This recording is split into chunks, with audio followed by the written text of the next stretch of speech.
ಪ್ರಾಚೀನ ಕಾಲದ ಪದ್ಧತಿಯನ್ನು ಅನುಸರಿಸ್ತಾ ಇದ್ದಾರೆ ಈಗ ಗುರೂಜಿ. ವಿಶೇಷವಾದಂತಹ ಗಿಡಮೂಲಿಕೆಯಿಂದ ಒಂದು ತೈಲವನ್ನ ಮಾಡ್ಕೊಂಡಿರ್ತಾರೆ. ಅದು ಒಂದೊಂದೇ ಡ್ರಾಪ್ ತಲೆ ಮೇಲೂ ಕೂಡ ಬೀಳಿಸ್ತಾ ಇರ್ತಾರೆ. ಆಗ ಒಂದು ಟೈಮ್ನಲ್ಲಿ ಒಂದು ಪವಾಡ ನಡೆಯುತ್ತೆ, ಸೃಷ್ಟಿ ಆಗುತ್ತೆ, ಒಂದು ಪ್ರಜ್ಞೆ ಬರುವಂತಹ ಸಾಧ್ಯತೆ. ಈಗ ರಾಮಾಚಾರ್ಯ ಮೇಲೆ ಈ ರೀತಿಯ ಒಂದು ಪ್ರಯೋಗವನ್ನು ಕೂಡ ಮಾಡ್ತಾ ಇದ್ದಾರೆ ಗುರೂಜಿ. ನಿಜಕ್ಕೂ ಕೂಡ ಇದು ವರ್ಕ್ ಆಗುತ್ತೋ ಇಲ್ವೋ ಗೊತ್ತಿಲ್ಲ. ಯಾವಾಗ ರಾಮಾಚಾರ್ಯ ಕಂಡುಬಿಡ್ತಾನೆ, ಯಾವಾಗ ಬದುಕ್ತಾನೆ ಅಂತ ಅಭಿಮಾನಿಗಳು ತುಂಬಾನೇ ವೇಟ್ ಮಾಡ್ತಾ ಇದ್ದಾರೆ.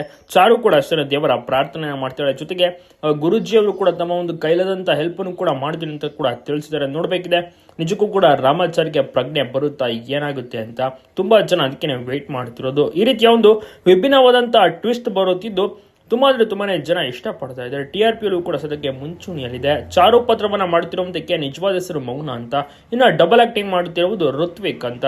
ಸೊ ಅವರು ರಾಮಾಚಾರ್ಯಾಗೂ ಕೂಡ ನಡೆಸ್ತಾರೆ, ಜೊತೆಗೆ KK ಕೂಡ ನಡೆಸ್ತಾ ಇದ್ದಾರೆ. ಈಗ ರಾಮಾಚಾರ್ಯ ಅಲ್ಲೇ ಮೇಲ್ಗಡೆ ಮಲ್ಕೊಂಡಿದ್ದಾನೆ. ಅಲ್ಲಿಗೆ ಬಹಳಷ್ಟು ರೀತಿಯಲ್ಲಿ ಶಿಷ್ಯಂದ್ರು ಕೂಡ ಮಸಾಜ್ ಮಾಡುವುದಾಗಿರ್ಬೋದು, ತೈಲ ಹಚ್ಚುವುದು, ತಲೆಗೆ ತೈಲ ಹಚ್ಚಿ ನಂತರದಲ್ಲಿ ಟ್ರೀಟ್ಮೆಂಟ್ ಅನ್ನು ಕೊಡುವುದು, ಮಂತ್ರಗಳನ್ನು ಹೇಳುವುದು ಎಲ್ಲವೂ ಕೂಡ ಮಾಡ್ತಾ ಇದ್ದಾರೆ.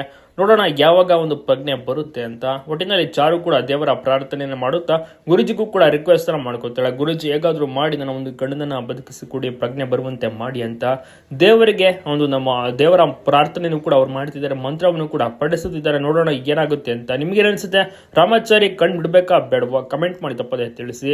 ಬಹುಶಃ ತುಂಬಾ ಜನ ಅಂದ್ಕೊಂಡ್ಬಿಟ್ಟಿದ್ರು ರಾಮಾಚಾರಿಗೆ ಒಂದು ಆದ್ರೆ ರಾಮಾಚಾರಿ ಇಲ್ಲಿ ಆಸ್ಪತ್ರೆಯಲ್ಲೇ ಇರ್ತಾನೆ, ಆಶ್ರಮಕ್ಕೆ ತಲುಪೋದಕ್ಕೆ ಸಾಧ್ಯ ಆಗೋದಿಲ್ಲ ಹಾಗೆ ಹೀಗೆ ಅಂತ. ಒಟ್ಟಿನಲ್ಲಿ ಚಾರು ಅದೇನೋ ಮಾಡಿ ಸಾಕಷ್ಟು ಟ್ವಿಸ್ಟ್ಗಳು ಕೂಡ ಮಧ್ಯದಲ್ಲಿ ಬರುತ್ತೆ.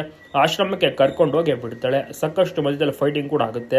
KK ಬಂದು ಬಚಾವ್ ಮಾಡ್ತಾಳೆ ಅಂದ್ರೆ ವಿಚಾರ ಪಾಪ ಇವಳಿಗೆ ಚಾರಿಗೆ ಗೊತ್ತು.